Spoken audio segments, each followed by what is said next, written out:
my left is Butterfield City Council, 8th District. Londa McCoy, 6th District. Maribeth Sejo, Council Staff. Ciro Adams, Member at Large. and thank you for those who are attending at home and also who are here with us today. We do have quite a few items on the agenda, so I will not waste time, and we're going to get to the first item. The first item is item number 1 is a resolution approving the Wilmington Police Department's grant application to the Department of Safety and Homeland Security for electronic surveillance equipment.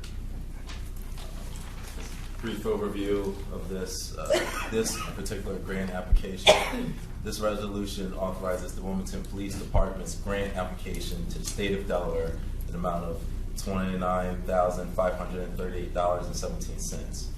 The proposed grant funds will be used to make surveillance equipment purchases, upgrades for the department's drug, organized crime, and vice divisions undercover fleet, and overtime funds for narcotics and investigations. No local matching funds are required. Is anyone here from the police department to discuss this resolution? Chief Robert Tracy, and with me, Inspector Chuck Emery. All right, Chief Tracy, the floor is yours. Yeah, as you said, Vice Chair, it's a PROS grant fund. It's a state law enforcement assistance fund that's raised through forfeiture funds for an amount of $29,538.17. And it's to work with our drugs, organized crime, and vice. It's to work on the repairs to the undercover fleet, overtime funds, and a few narcotics investigations. And it really comes, it really just leads right down into the emergency illegal drug enforcement application. So it's an ED grant coming out of the SLEEF funds. There's no matching funds from the city. Now, just off the top of my head, I do have one question.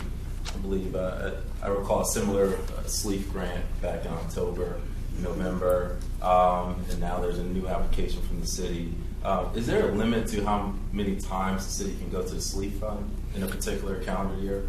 Yeah, we meet quarterly, and part of the SLEEF, that it's also incorporated with the SALI. It's a state assisted local law enforcement funds, and also ED funds. And then we meet quarterly down in Dover. Part of the board is the chief of police from the city of Wilmington, the superintendent of the state police, the colonel of the county police, representative from the chief of council, and then each county has a representative of the highest ranking law enforcement officer. We meet quarterly. We talk about funds each quarter that continue to come in, and this is shared throughout every municipality in the state. We actually propose what our needs are, and then whatever funds are there are shared amongst all municipalities.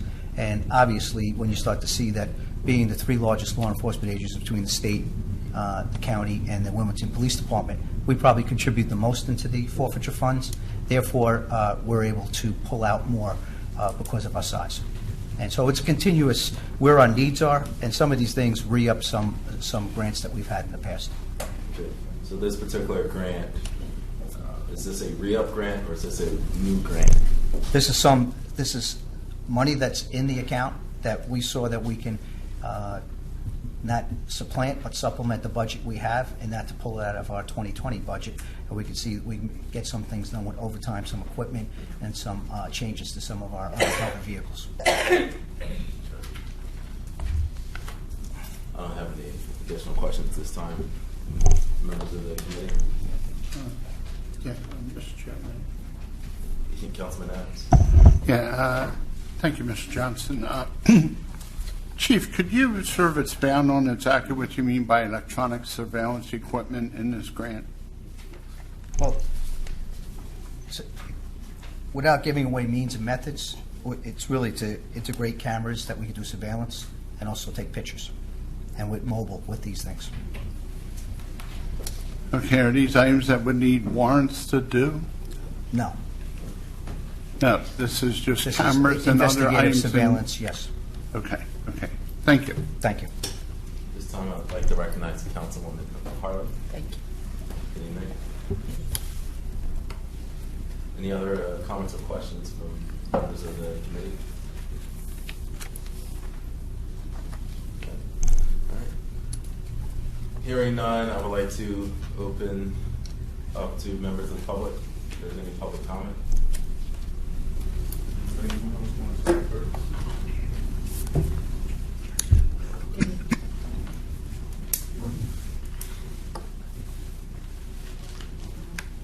Hello, I'm the parent of Yahim Harris who was shot. Say my name? Yes, just name and where. Brown.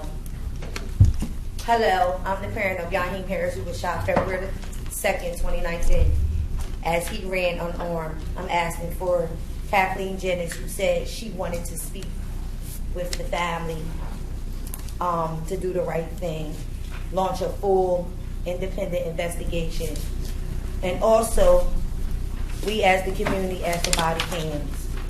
And I also wanted to ask Chris Johnson, you did a very poor job for my son. God bless you. And I don't see color. I see do what's right. And P.S., I'll never forget, Chris Johnson, you told me to get a gun. Excuse me, ma'am, please. I thank you for your comments. You're welcome.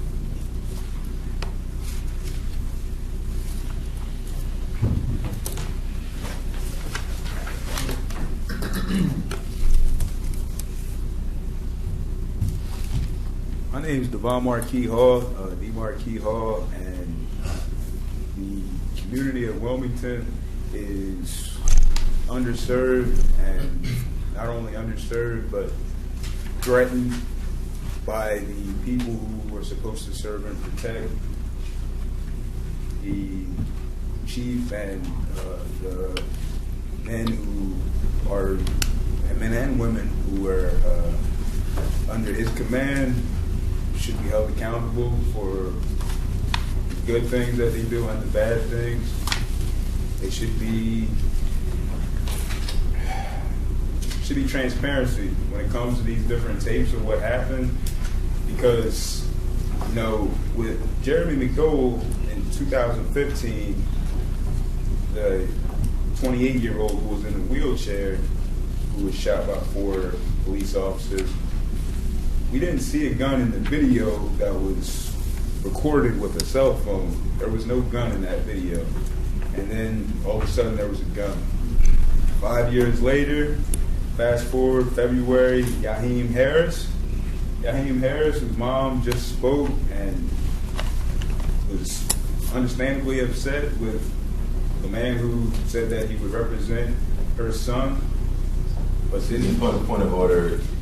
It has to be pertaining to this resolution. That situation was videotaped by Pizza's surveillance cameras. Pete's Pizza on Market Street, and they got those videos to the Justice Department. Attorney General Kathy Jennings, who ran on a platform that she was gonna do the best thing for black people. She was gonna decrease the jail population. Black Lives Matter was something that she spoke about. She talked about people being shot by the police that was like us. And for that video not to be released to the public when we have this Attorney General who is supposed to be about fairness and equality for people, it's not frightening. It's not surprising when you think about the history of this country. It's more the same. It's something that we can't tolerate, we can't accept. The last time I was here at a public safety meeting, I was reprimanded for saying murder when a police officer killed an unarmed person who was not a threat to him. 15 seconds. That is murder. Yahim Harris sits in a prison cell when he's supposed to be finishing his senior year of high school. We need education, not incarceration. They wanted that young man to take a plea to a felony so that he could come home by Christmas. So that he can have a felony on his record for the rest of his life when he didn't have a gun, when he didn't do what it was that was said that he did. So that tape needs to be released. Thank you. Thank you.